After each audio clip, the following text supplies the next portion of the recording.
Good afternoon children.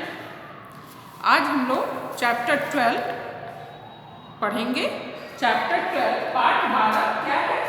स्वाध्यायात् मा प्रमदः। स्वाध्यायात् मा प्रमदः means क्या है? स्वाध्याय से आलस मत करो। स्वाध्याय में आलस मत करो। ये कहा, हाँ मत करो। ये कहाँ से लिया गया है बेटा? ये तैत्तिरीय उपनिषद। ये जो शब्द है, ये चैप्टर जो है, ये उपनिषद से लिया गया है, तैत्तिरीय उपनिषद से लिया गया है। और इस चैप्टर में एक एक शब्द का मीनिंग अलग अलग नहीं होगा। ये बहुत कुछ इसमें भाव पर ध्यान देने की जरूरत है। ठीक है? तो स्वाध्यायात् मा प्रमदः मतलब स्वाध्ययन करने के पश्चात आलस मत करो। ठीक है, चलो हम लोग स्टार्ट करते हैं। वेदाध्ययनात् अनंतरम, अनंतरम मीन्स पश्चात, है ना? वेद के अध्ययन के पश्चात आचार्य शिष्यम उपदिशति, आचार्य शिष्य को उपदेश देते हैं। सत्यम वद, सत्य बोलो। धर्मम चर, धर्म का पालन करो। स्वाध्यायात् मा प्रमदः, स्वाध्याय में आलस मत करो। सत्यात् न प्रमदितव्यम, सत्य को मत छोड़ो। धर्मात् न प्रमदितव्यम, धर्म को मत छोड़ो। कुशलात् न प्रमदितव्यम, कुशलात् को नहीं छोड़ो। भुत्ते न प्रमदितव्यम। ठीक है? उसके बाद है स्वाध्याय प्रवचनाभ्याम न प्रमदितव्यम, अर्थात स्वाध्ययन के पश्चात प्रवचन देने में अर्थात उसे बताने में दूसरों को आलस मत करो। मातृदेवो भव, क्या बोला गया है? मातृदेवो भव, माता जो होती है देवता के समान होती है। हम लोग पढ़े हैं ना कि माता और मातृभूमि का स्थान स्वर्ग से भी ऊंचा होता है। अर्थात मातृदेवो भव, माता जो है वो देवता होती है।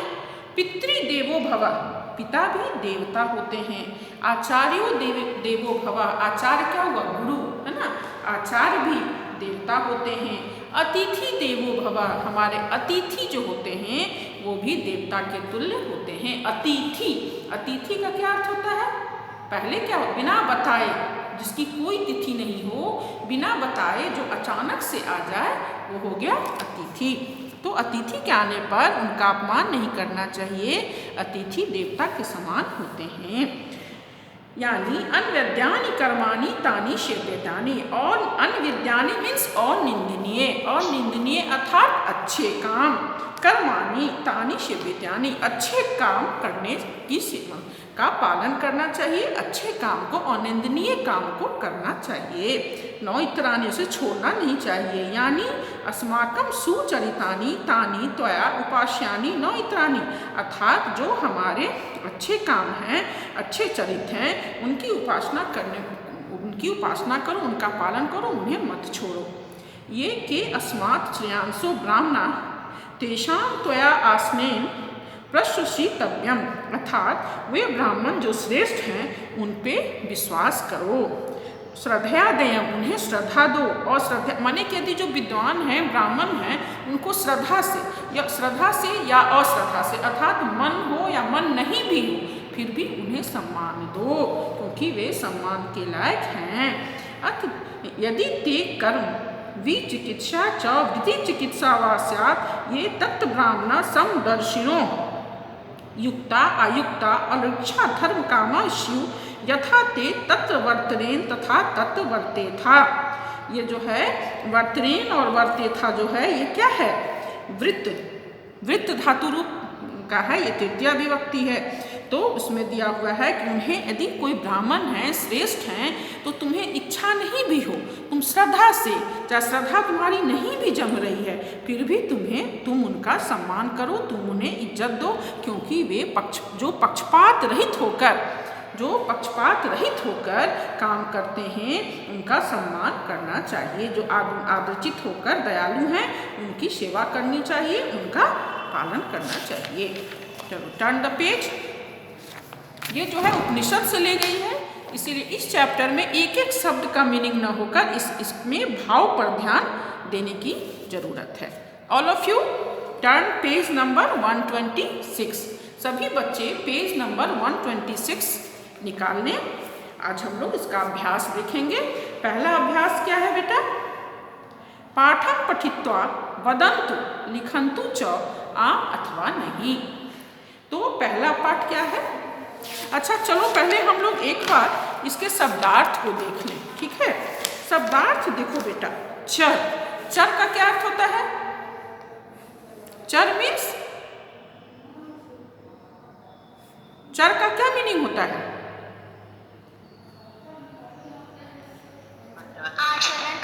आचरण करो। Very good. हाँ, आचरण करो। हाँ, माँ प्रमदः, माँ प्रमदः मीन्स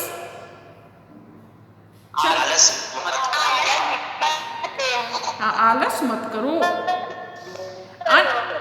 अनवैद्यानी, अनवैद्यानी मीन्स, अनवैद्यानी का क्या अर्थ होता है? अनिंदनीय, अनिंदनीय। हाँ, और इतरानी, इतरानी मीन्स, इतरानी अन्य। हाँ, वेरी गुड। उपास्यानी, उपास्यानी का क्या अर्थ होता है?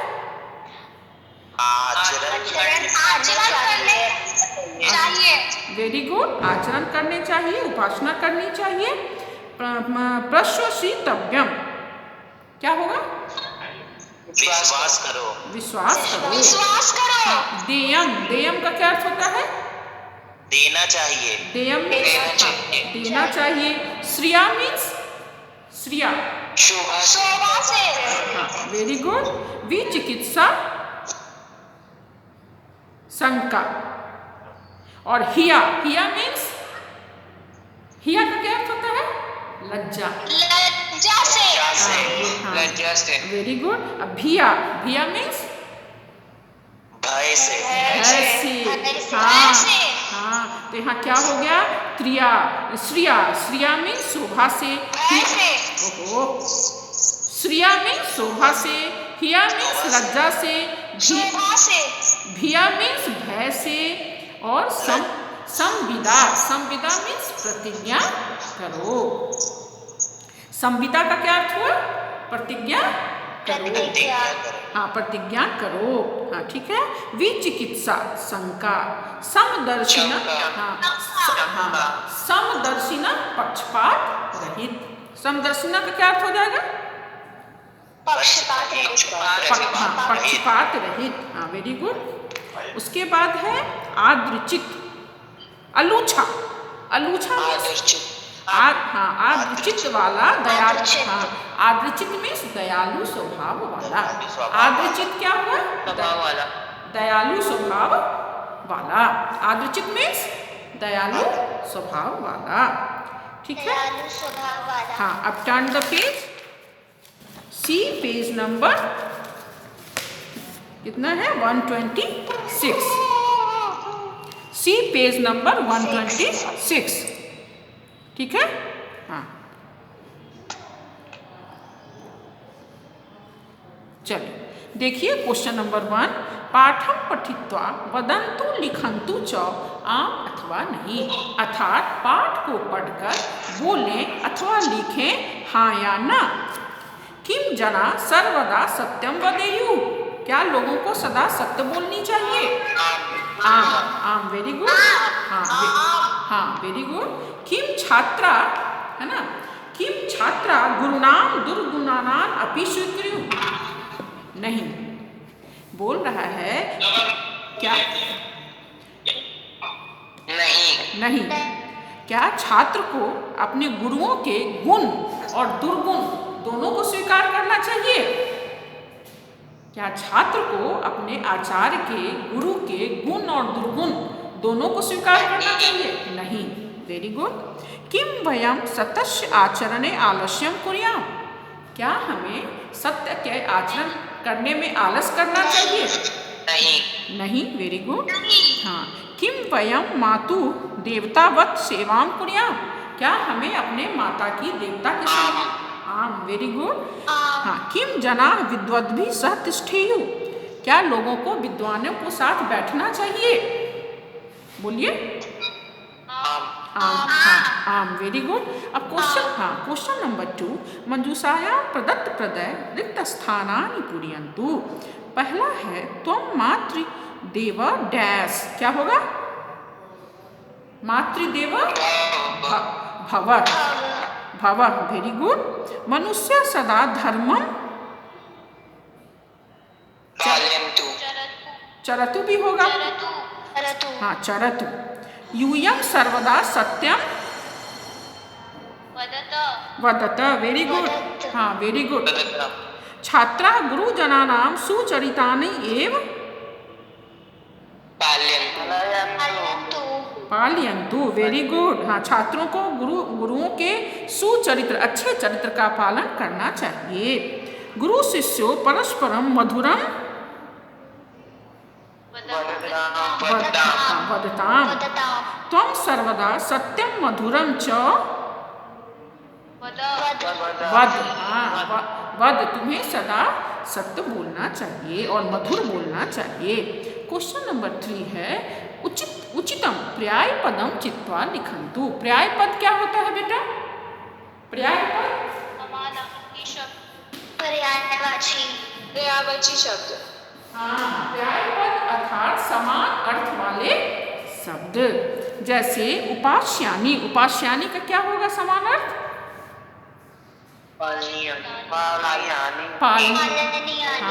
पालनीयानि। Very good. सुचरितानि। सुचरितानि का सत्कार्यानि। हाँ। अनवैद्यानि। अनवैद्यानि का क्या होगा? अनिंदनीयानि। हाँ, वेरी गुड। स्वाध्याय प्रवचनाभ्याम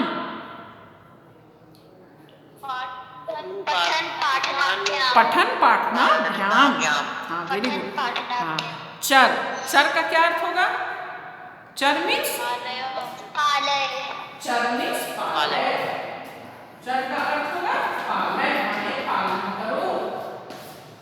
चर का अर्थ होगा पालय। Very good. इतरानी। इतरानी मीन्स अन्यानी। Very good. अब क्वेश्चन नंबर 4। क्वेश्चन नंबर 4 है एतेषां प्रश्नानां उत्तराणि एक पदेन वदन्तु लिखन्तु च। इन प्रश्नों के उत्तर एक पद में दें और लिखें। जना कस्य पालनम कुर्यु। किसका पालन करना चाहिए लोगों को? धर्मश्च।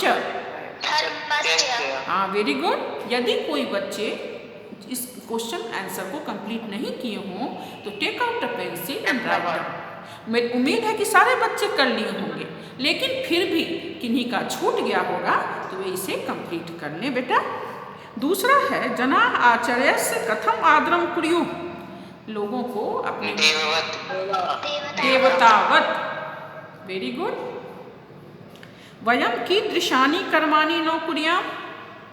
हमें कैसा काम नहीं करना चाहिए? बोलिए। निंदनीयानि कर्माणि। Very good.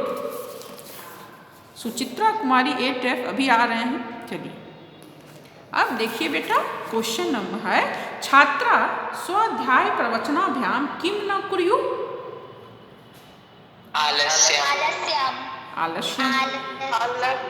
आलस्यम। Very good. आचार्य शिष्यम उपदिशति। अत्र उपदिशति इति क्रियापदस्य कर्तृपदम किम। उपदिशति क्रियापद का कर्ता पद क्या है? आचार्य। हाँ, वेरी गुड। अब क्वेश्चन नंबर 5 इतेषां। हाँ, क्वेश्चन नंबर 4 का 2 रिपीट कर दीजिएगा। क्वेश्चन नंबर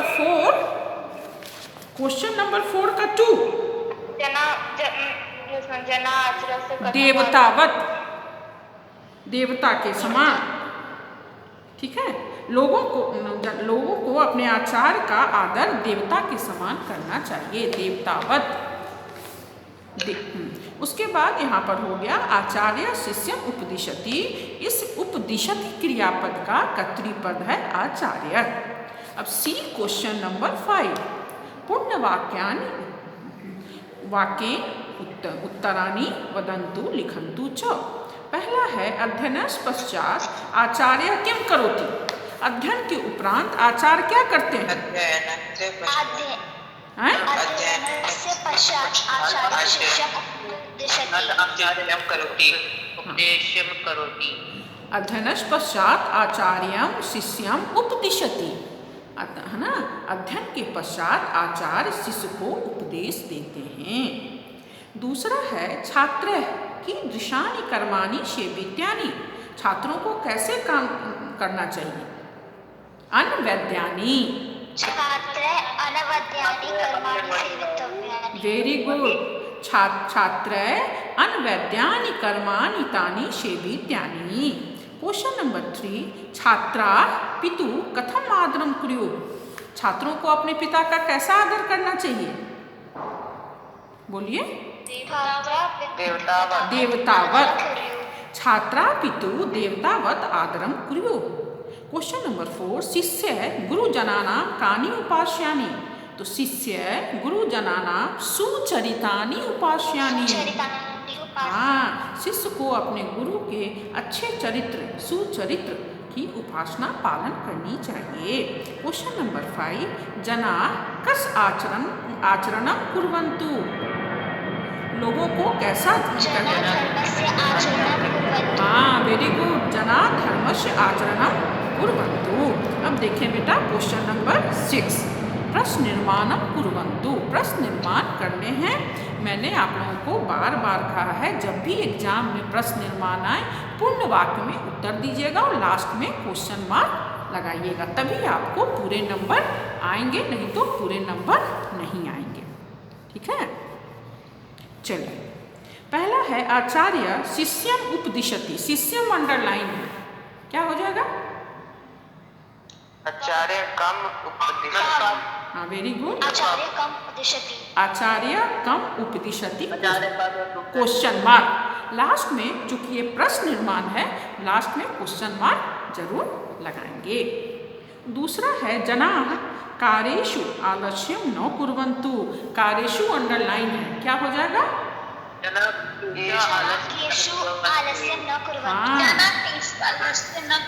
जनाकेषु आलस्यम न कुर्वन्तु क्वेश्चन मार्क। छात्रा गुरुनाम देवतावत सेवां कुर्वन्तु। गुरुनाम अंडरलाइन है, क्या हो जाएगा? छात्रा एषां देवतां सेवा कुर्वन्ति क्वेश्चन मार्क। कुर्वन्तु क्वेश्चन मार्क, ठीक है। स्वाध्याय प्रवचनाभ्याम न प्रमदितव्यम। स्वाध्याय प्रवचनाभ्याम अंडरलाइन है, क्या हो जाएगा बेटा? काभ्याम। काभ्याम क्या हो जाएगा? काभ्याम न प्रमदितव्यम क्वेश्चन मार्क। स्वाध्याय प्रवचनाभ्याम की जगह पर काभ्याम हो जाएगा। धर्मस्य कार्य प्रमदः न करणीय। धर्मस्य की जगह क्या हो जाएगा? कस्य। कस्य कार्य प्रमादः न करणीय। हाँ, वेरी गुड। उचित भावम इति चिह्नेन अंकितम कुर्वन्तु। सत्यम वद। सत्यम वद में तीनों में कौन होगा? सत्यम सत्यम वदेयु। Very good. सर्वदा सत्यम वदेयु। हाँ, उसके बाद है धर्मम च। धर्मम च का क्या होगा?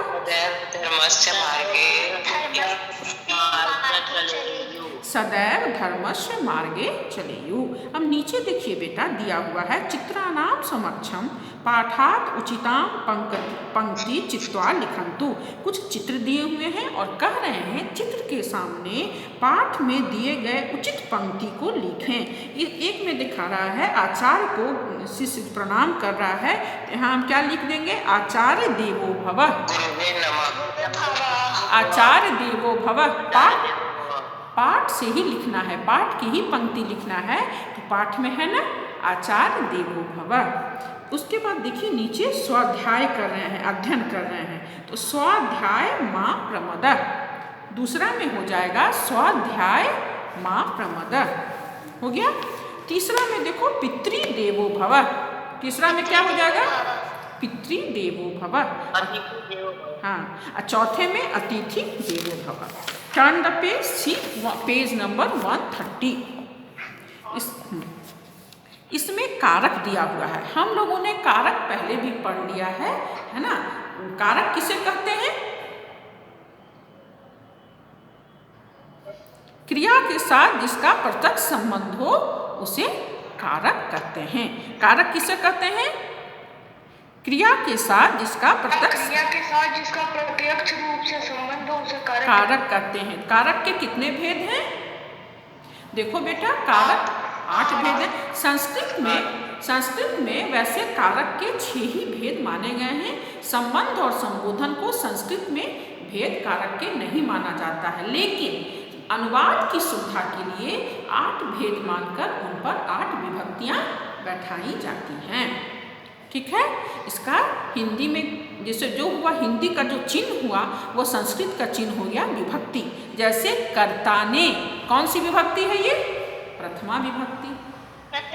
हाँ, कर्ता ने कर्म को द्वितीया विभक्ति, करण से तृतीया विभक्ति। हाँ, आप संप्रदान को के लिए चतुर्थी विभक्ति। आपादान से, इस से का अर्थ है अलग होने का भाव। आपादान का से अर्थात अलग होने का भाव। तो आपादान से पंचमी विभक्ति। संबंध काके की रारेरी षष्ठी विभक्ति। अधिकरण का चिन्ह क्या है? में पै पर। अधिकरण का क्या चिन्ह है? में पै पर, सप्तमी विभक्ति। और संबोधन हे, अरे, अहो, भो, अजी, ये सब क्या है? संबोधन है। फिर से ये प्रथमा विभक्ति। संबोधन कौन सी विभक्ति है? प्रथमा विभक्ति, है ना। कर्ता कारक प्रथमा विभक्ति, कर्म कारक द्वितीया विभक्ति, कर्ण कारक तृतीया विभक्ति, संप्रदान कारक चतुर्थी विभक्ति, आपादान कारक पंचमी विभक्ति, संबंध कारक षष्ठी विभक्ति, अधिकरण कारक सप्तमी विभक्ति और पुनः संबोधन प्रथमा विभक्ति। तो इस चैप्टर में दिया हुआ है आपादान कारक से। हम लोग पहले पढ़ चुके हैं। मैंने तो पूरा कारक भी आपको अलग से पढ़ा दिया है ना। यहाँ तो आपादान कारक पंचमी विभक्ति है। इसमें क्या होता है? आपादाने पंचमी, है ना। ध्रुवम, आपादान कारक की परिभाषा क्या है? ध्रुवम पायोपादानाम, 2 वस्तुओं में स्थिर वस्तु आपादान है। जैसे वृक्षात् पत्राणि पतन्ति, वृक्ष से पत्ते गिरते हैं। तो वृक्ष और पत्ते में, दोनों में स्थिर कौन है? वृक्ष। हाँ, तो यहाँ आपादान कौन हुआ? वृक्ष। हाँ, तो ध्रुवम पायोपादानाम, ये भी आता है। व्याख्या करें तो 2 वस्तुओं में स्थिर वस्तु आपादान है और आपादान कारक में पंचमी विभक्ति लगती है। जैसे है और अलग होने का भाव होता है ना। चाहे बहिर्योगे पंचमी आपादान कारक। जैसे गंगा हिमालयात् निस्सरति निर्गच्छति, गंगा हिमालय से निकलती है। तो यहाँ क्या दिखा रहा है? गंगा जो हिमालय से अलग हो रही है, अलग होने का भाव। यहाँ जो से का चिन्ह है उसका अर्थ है अलग होने का भाव। गंगा हिमालयात् निर्गच्छति या निस्सरति, गंगा हिमालय से निकलती है। इसका अभ्यास देखो बेटा, इसमें दिया हुआ है पंचमी विभक्ति का उपयोग करके अहम डैश फलम आनयामी। यहाँ क्या होगा? आपनस्य, आपना, आपना पंचमी विभक्ति। महिला डैश जलम आहरती, सरोवरात, सरोवर से। हाँ, बालकः डैश पुष्पम त्रोटयति, क्या हो जाएगा? लताया। हाँ, वेरी गुड, वेरी गुड। हाँ, इसमें देखो क्या है, इसी तरह अहम उद्यानात् आगच्छामि, उद्यान से आता हूँ। हाँ, ठीक है बेटा। अब नीचे देखो। हाँ, उदाहरणं दृष्ट्वा रिक्तस्थानि पूरयन्तु, रामः ग्रामात् बहिः गच्छति। यहाँ दे दिया है कि गांव से बाहर जाता है। बहिर्योगे पंचमी आपादान कारक। तो छात्रः डैश बहिः गच्छति, यहाँ क्या हो जाएगा? पुस्तकालय से क्या बन जाएगा? पुस्तकालय। Very good, very good. इसी तरह जना डैश अनंतरम भ्रमयु भोजनम, भोजनम से क्या हो जाएगा? भोजनात्। Very good. डैश बिना रामः न गच्छति, मित्र है तो क्या हो जाएगा? मित्रात्। अब देखो बेटा, संबंध कारक दिया है षष्ठी विभक्ति। जैसे संबंध कारक का चिन्ह क्या है? काके की रारेरी। मम पुत्रम, मेरा पुत्र। मम गृहम, मेरा घर। रामस्य पुस्तकम, राम की पुस्तक, है ना। तो ये सब रामस्य पुस्तकम अस्ति। तो इसमें देखो फिल इन द ब्लैंक्स है। इदम गृहम डैश अस्ति, देवात् देवस्य देवम। क्या हो जाएगा? देवस्य। हाँ, देव का है, यह घर देव का है ना। एतत् चित्रम डैश अस्ति, जनकः जनकेन जनकस्य, जनकस्य जनक का है। Very good. वने डैश आश्रम अस्ति, साधु साधुना साधो, साधो। Very good. षष्ठी विभक्ति। यहाँ रिक्त स्थानों की पूर्ति करनी है। मान लो बानरा डैश ऊपरी कुर्दंती, वृक्ष। क्या हो जाएगा? वृक्षस्य। ऊपरी योगे षष्ठी विभक्ति। ठीक है। अब देखो बेटा, अधिकरण कारक। अधिकरण का चिन्ह क्या क्या है? में, पै, पर। आधार को अधिकरण कहते हैं और अधिकरण कारक में सप्तमी विभक्ति लगती है। इसका चिन्ह है में, पै, पर। इसमें फिल इन द ब्लैंक्स देखो। एका बालिका डैश क्रीडति, उद्यानम, उद्याने, उद्याने, उद्याने में, उद्यान में। इसका चिन्ह क्या है? में, पै, पर। तो उद्याने, उद्यान में, सप्तमी विभक्ति। वृक्षस्य डैश एकः बानरः तिष्ठति, शाखाया, शाखा, शाखायाम। Very good. इसी तरह लास्ट में देखो बेटा, पेज नंबर 134। उदाहरणं दृष्ट्वा रिक्तस्थानि पूरयन्तु। माता डैश स्नेह्यते, स्नेह योगे पुत्रे। कौन सी विभक्ति होती है? सप्तमी। हाँ, सप्तमी। इसी तरह विश्वस योगे भी सप्तमी विभक्ति होती है। स्नेह योगी सप्तमी। निपुणः, निपुणः योगे भी सप्तमी विभक्ति होती है। माता पुत्रे स्नेहति, बालकः गुरौ विश्वस्ति, सजना सजना सर्वे स्नेह्यन्ति। हाँ, यहाँ पे देखो बेटा, मिश्रित है। मैं आपसे पूछूंगी कौन सी विभक्ति है, आप बताएंगे। जैसे राम डैश वसति, वनस्य, वने, वनम। यहाँ क्या हो जाएगा? वने। हाँ, वन में रहता है। Very good. डैश जलम निर्गच्छति, निर्गच्छति मीन्स निकलता है, अलग होने का भाव। पर्वतात। Very good. लक्ष्मण डैश भ्राता आसीत्, संबंध है, कारक है ये। रामस्य। ये समझ के आपको रिक्त स्थानों की पूर्ति करनी पड़ेगी। एक कारक से क्वेश्चन आता है, विभक्ति तत्कारणम च लिखन्तु। वाक्य दे देगा, बोलेगा बताइए ये कौन सी विभक्ति है और क्यों, कारण लिखिए। तो गुरु शिष्य विश्वस्ति कौन सी विभक्ति है? सप्तमी। सप्तमी। कारण में क्या दीजिएगा? विश्वस योगे। विश्वस योगे। विश्वस योगे। जब तक देखिए ये क्वेश्चन में आप सिर्फ लिख दीजिएगा सप्तमी, कारण नहीं लिखिएगा तो पूरा मार्क्स नहीं आएगा। आपको कारण भी देना होगा। जैसे देख लीजिएगा, सप्तमी विश्वस योगे। ग्रामात् बहि एका नदी अस्ति, यहाँ हम सिर्फ पंचमी लिख देंगे तो पूरे नंबर नहीं आएंगे। पंचमी बहिर्योगे पंचमी। कारण भी देना होगा। गृहस्य पूर्वतः मंदिरम अस्ति, हम यहाँ देंगे षष्ठी, पूर्वतः योगे षष्ठी। कारण भी देना होगा। गुरु शिष्य स्नेह्यति, सप्तमी। क्यों सप्तमी? स्नेह योगे सप्तमी। इसके बाद बालकः अध्ययनात् अनंतरम क्रीडति, कौन सी विभक्ति है? पंचमी। पंचमी। पंचमी। हाँ, आपादाने पंचमी। ठीक है। अच्छा बेटा, और पठित गद्यांश सब तो हम लोग पढ़ लिए। हम थोड़ा और पूछते हैं। जैसे गुरु डैश विश्वस्ति, क्या हो जाएगा? पितृ है। विश्वस योगे, विश्वस योगे सप्तमी। सप्तमी। तो यहाँ क्या? हाँ, सप्तमी। हाँ, तो यहाँ हो जाएगा पितरि, पुत्र पितरि विश्वस्ति। तो आपको कारक से दो तरीके से क्वेश्चन आएगा। एक वाक्य दे देगा, इसमें लिखेगा विभक्ति तत्कारणम च लिखत, मतलब इसकी विभक्ति बताइए। जैसे सह ग्रामात बहि गच्छति, तो पंचमी विभक्ति बहिर्योगे पंचमी, है ना।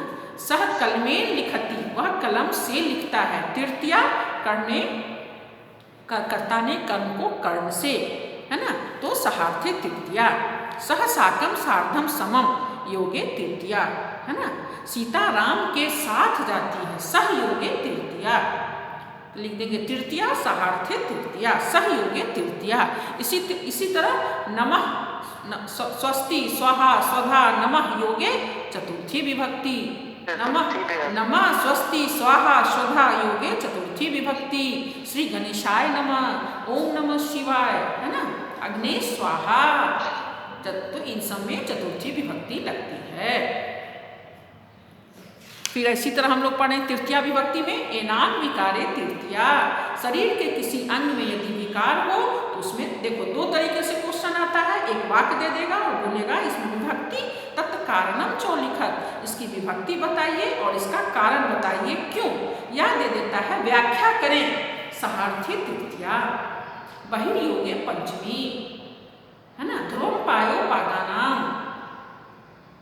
व्याख्या करें तो हम उसको व्याख्या करेंगे कि जैसे ध्रुवम पायो पादानाम, दो वस्तुओं में स्थिर वस्तु आपादान है, आपादान कारक में पंचमी विभक्ति लगती है।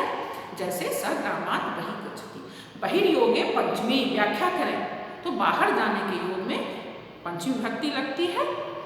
जैसे सग्रामात बहि गच्छति।